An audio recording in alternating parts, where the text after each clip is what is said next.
Hello friends, నేను మీ స్వామి రచ్చ. అయితే ఒక వీడియో అంటే వ్యూస్ కోసం ఒక నిండు ప్రాణం బలి తీసుకుంది. అది ఎక్కడో అంటే కేరళ. కేరళలో ఒక అమ్మాయి బస్సులో ప్రయాణిస్తూ వీడియో తీస్తూ ఏదో వ్యూస్ కోసమా, మరి ఆమె ఎందుకు తీసింది, ఆమె సంతోషం కోసమా, ఎంటర్టైన్మెంట్ కోసమా, ఎందుకు వీడియో తీసిందో కానీ ఒక నిండు ప్రాణం బలి తీసింది. ఫ్రెండ్స్, అయితే ఇదంతా స్టోరీ ఎట్లా జరిగింది అంటే ఇదంతా మనం డిస్కషన్ చేసుకునే ముందు మన ఛానల్ ఫస్ట్ టైం చూసినట్టయితే ఛానల్ సబ్స్క్రైబ్ చేయండి, వీడియో అయితే ఒకసారి లైక్ చేసుకోండి. అయితే ఏమైంది అంటే ఒక అమ్మాయి బస్సులో ప్రయాణిస్తుంది. బస్సులో ప్రయాణిస్తూ ఒక రద్దీ ఉన్న బస్సులో ప్రయాణిస్తుంది.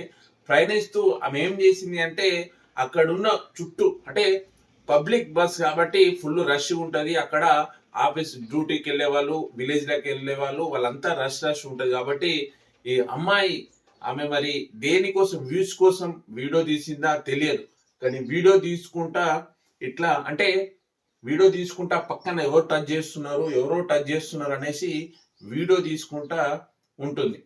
ఫ్రెండ్స్, పబ్లిక్ బస్సు చాలా మంది ఎక్కుతా ఉంటారు, దిగుతూ ఉంటారు, ఫుల్ రష్ ఉంది బస్సు. అలాంటప్పుడు ఎంతో మంది టచ్ చేస్తూ ఉంటారు. అంత మాత్రాన ఈ వీడియో తీసి పోస్ట్ చేసుడు అది కరెక్ట్ కానే కాదు. అయితే అసలు వీడియో పోస్ట్ చేసిన తర్వాత ఏమైంది అంటే ఆ వీడియో వైరల్ అయిపోయింది. ఎంత వైరల్ అయిపోయిందంటే తిరిగి ఎవరైతే ఆ అమ్మాయిని టచ్ చేసిరో అతని వరకు కూడా తెలిసింది, వాళ్ళ ఫ్యామిలీ వరకు కూడా వెళ్ళిపోయింది. అతను అసభ్యంగా ప్రవర్తించాడని చెప్పి ఈ అమ్మాయి పోస్ట్ చేసిన వీడియో వైరల్ కావడంతో ఆయనే కుంగిపోయి ఆత్మహత్య చేసుకున్నాడు. పబ్లిక్ సర్వీస్ బస్లా ఆల్రెడీ ఫుల్ రషెస్ ఉంటాయి. అలాంటప్పుడు మీరు ఎక్కాలంటే ఆలోచించాలి. ఓకే, ఎక్కారు అనుకో, అప్పటికైనా ఇప్పటికైనా బస్సులు ఫుల్ రష్ ఉంటాయి. ఏ అమ్మాయిలన్నా ఎక్కినప్పుడు చాలా జాగ్రత్తగా ఉండాలి. ఓకేనా? అయితే ఎక్కేటప్పుడు అమ్మాయిలు కానీ అబ్బాయిలు కానీ బస్సులో ఎక్కేటప్పుడు ఫస్ట్ మనం రెండు చేతులు పెట్టుకొని కొద్ది సైడ్ ఇవ్వండి అని ఎక్కుతాం. లేదా ఇట్లా చేయి పట్టుకున్నా ఎవరు టచ్ కాకుండానన్నా ఎక్కుతాం. కానీ ఈ అమ్మాయి ఫోన్ ఇట్లా వీడియో తీసుకుంటా ఈ చెయ్యి ఇట్లా అందరిని టచ్ చేసుకుంటా అంటే వాళ్ళే టచ్ కాకుండా ఈమెనే టచ్ చేసి వీడియో తీసి పోస్ట్ చేసింది. చూడండి, నీ ఒక సరదా కావచ్చు, నీ ఎంటర్టైన్మెంట్, నీ వ్యూస్ కోసమా ఒక నిండు ప్రాణం బలి తీసుకున్నావు. అది ఎంతవరకు నిజం చెప్పండి? అంటే ఇప్పుడు మనము అంటే కరెక్ట్ కాదు, కానీ ఇట్లా ఓపెన్ చేసి టచ్ చేయని అంటే ఆ రష్ బస్సులో ఎట్లయినా టచ్ అవుతుంది.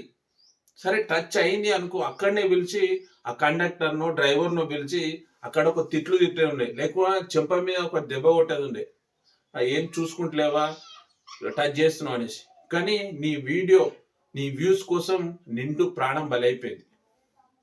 వాళ్ళ కుటుంబ సభ్యులు ఎంత ఆవేదన వ్యక్తం చేస్తున్నారు, వాళ్ళ భార్య, పిల్లలు, తల్లిదండ్రులు. నువ్వు చేసిన నీ సరదా పనికి, నువ్వు చేసే నీ వీడియో వ్యూస్ కోసం ఒక నిండు ప్రాణం బలి చేసుకున్నావు. ఫ్రెండ్స్, ఆయన పేరు దీపక్, కేరళ. అతను అన్ఎక్స్పెక్టెడ్ టచ్ చేయాలనే ఉద్దేశం కూడా లేదు. అతను తిరిగి కూడా మళ్ళా అమ్మాయిని చూడలేదు. ఈమెనే వీడియో తీసుకుంటా అతని దగ్గరికి పోయి ఇట్లా జస్ట్ పైకి అనుకొని వీడియో తీసుకుంటా అతనికే టచ్ చేసి ఆ వీడియో మళ్ళీ పోస్ట్ చేయడం. ఏం తెలివిందా అసలు? ఇట్లా టచ్ చేయడంతో ఆ వీడియో పోస్ట్ వేస్తే అది వైరల్ అయిపోయింది. వైరల్ అయితే వాళ్ళ ఫ్యామిలీ, ఎవరైతే దీపక్ వాళ్ళ ఫ్యామిలీ వరకు కూడా స్ప్రెడ్ అయింది. నేను ఇంత మంచి మనిషిని నన్ను ఇలా పోస్ట్ చేయడం ఏంది, అసభ్యంగా నేను ప్రవర్తించిన అని చెప్పేసి పోస్ట్ చేయడం ఏంది అని ఒక కృంగిపోయి ఆయనే ఆత్మహత్య చేసుకోవడం జరిగింది. ఫ్రెండ్స్, ఇలా ఉంటే జనాలు కష్టం. ఇంకోటి, ఇప్పుడు కేరళలో పరిస్థితి ఏంటి అంటే మీ ఫోటో చూడండి, మీకే అర్థమవుతుంది.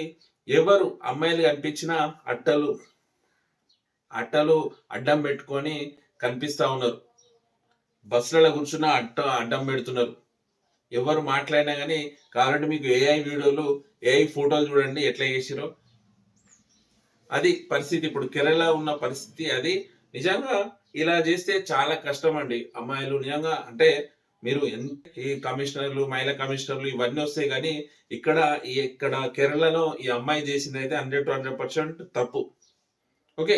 అంత నువ్వు సేఫ్టీగా ఉన్నప్పుడు నువ్వు జాగ్రత్తగా ఉండాలి. అంతే తప్ప ఇట్లా చెస్ట్ ముందు పెట్టుకొని వీడియోలు తీసుకొని ఉంటే వాడు అన్ఎక్స్పెక్టెడ్ టచ్ చేసిండు. అది టచ్ చేయాలని కూడా లేదు. అయినా నువ్వే ముందుకెళ్ళి టచ్ చేసినావు ఇంకా. మరి అలాంటప్పుడు నీ సరదా కోసం, నీ వ్యూస్ కోసం, నీ ఎంటర్టైన్మెంట్ కోసం మరి నువ్వు వీడియో పోస్ట్ చేస్తే ఒక నిండు ప్రాణం బలి అయిపోయేది. ఫ్రెండ్స్, ఈ వీడియోను ప్రతి ఒక్కరికి షేర్ చేయండి. ఎంత షేర్ చేస్తారంటే ఫుల్ సపోర్ట్ వాళ్ళ ఫ్యామిలీకి, దీపక్ వాళ్ళ ఫ్యామిలీకి చేరేంత వరకు. ఎందుకంటే అతను చాలా మంచివాడు, వాళ్ళ తల్లిదండ్రులకు కూడా తెలుసు. మరి మనం సపోర్ట్ చేయాలి దీపక్. ఈ వీడియోని అయితే లైక్ చేసి షేర్ చేయండి. ఫస్ట్ టైం నా ఛానల్ చూసిన వాళ్ళైతే ఛానల్ సబ్స్క్రైబ్ చేయండి. Okay friends, bye.